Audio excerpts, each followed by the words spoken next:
হাসিনার ক্ষমতার লোভ ও ক্ষমতার সঙ্গে আপোষ করতে রাজি নন তিনি।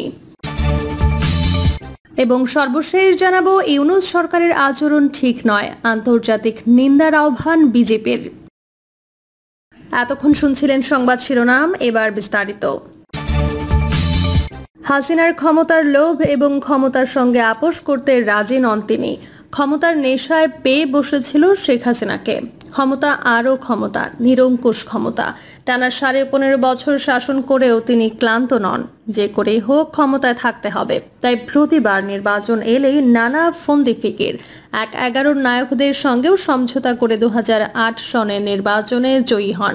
খালেদা জিয়া এককেন্দ্রিক না হলে অন্য ইতিহাস হতো, কিন্তু খালেদা জিয়া কোনো অবস্থাতেই ক্ষমতার সঙ্গে আপোষ করতে রাজি নন।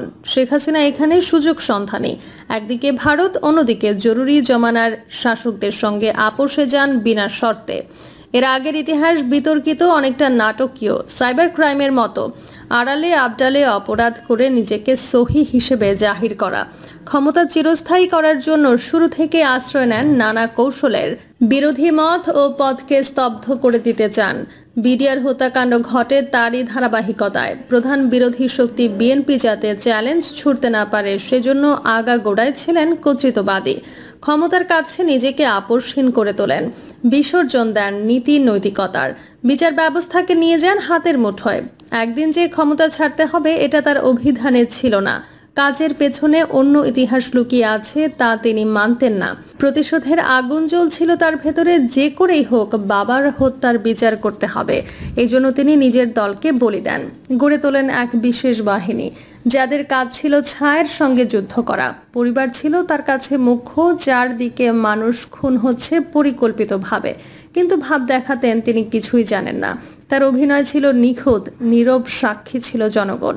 দেশ থেকে টাকা বিদেশ যাচ্ছে, তিনি লোক দেখানো তদন্ত কমিটি করতেন। অথচ তার জানা মতেই কারবারিরা নানা কৌশলে টাকা লুট করে নিয়ে গেছে। আখেরে দেখা গেল দেশটা ফোকলা হয়ে গেছে। ক্ষমতা আর টাকা ছাড়া তিনি কিছুই বুঝতেন না।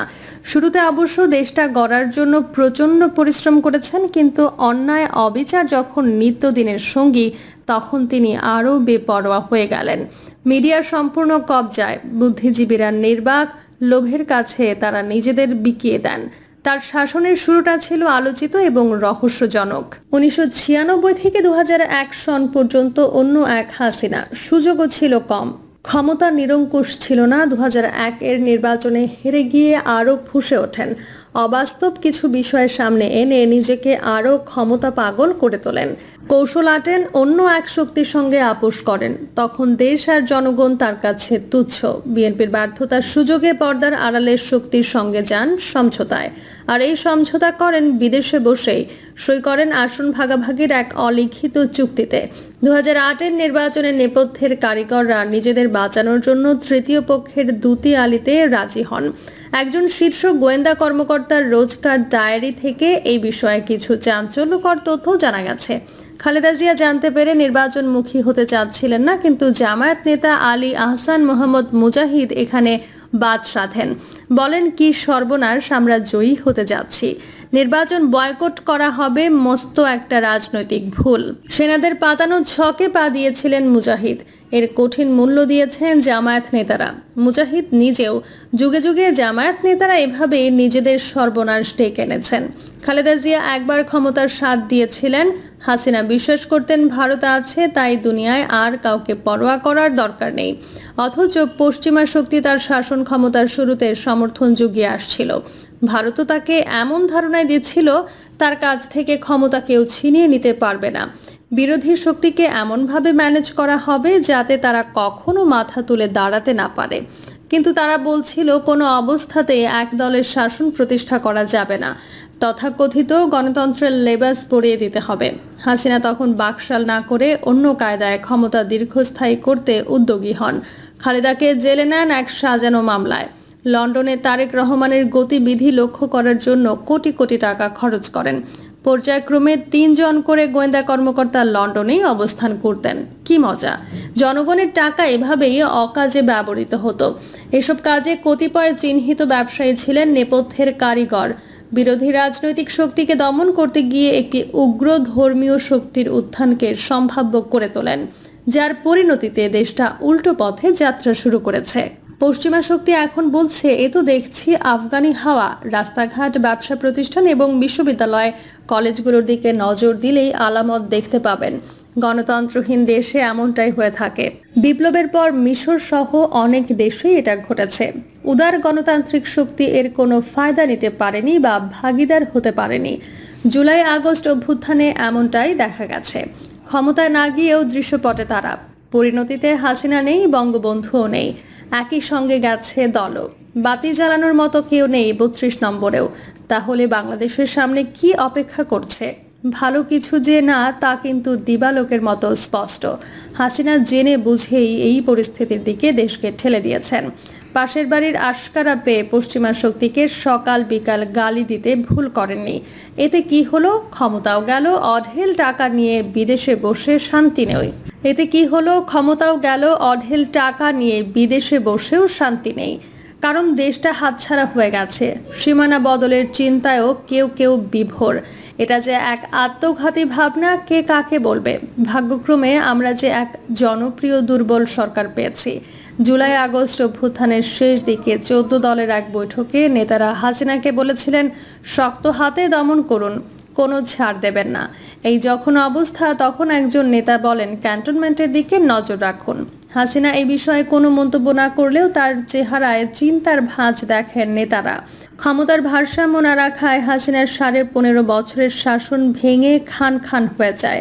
প্রতিশোধের আগুন যে সর্বনাশ ডেকে আনে, হাসিনা এখন তা টের পাচ্ছেন। সম্পূর্ণ ভারত নির্ভর হাসিনা যদি বিকল্প কোনো পথ খোলা রাখতেন, তাহলে এরকম বিপর্যয় আসতো না। মজার ব্যাপার হচ্ছে, যে ভারতের জন্য হাসিনা এত কিছু করলেন, তারাই কিনা এখন বলছেন তার মুখের দায়িত্ব নেবে না। কেউ কেউ বলছেন ভারতকে চেনা বড় কঠিন। দুদেশের সম্পর্ক নিয়ে যখন টান উত্তেজনা, তখন তারা বিদেশ সচিবকে ঢাকায় পাঠায়। গোপনে বিদেশ সচিব বাংলাদেশের সেনাপ্রধানের সঙ্গে ঘণ্টাব্যাপী সৌজন্য সাক্ষাৎ করেন। সরকার কি জানতো কি কথা হলো তাদের মধ্যে? একজন অভিজ্ঞ কূটনীতিক নাম প্রকাশ না করার শর্তে বলেছেন, যার সত্য তারই স্বীকৃতি দিয়ে গেল ভারত। এই মুহূর্তে বাংলাদেশে ক্ষমতার ভাগাভাগি চলছে।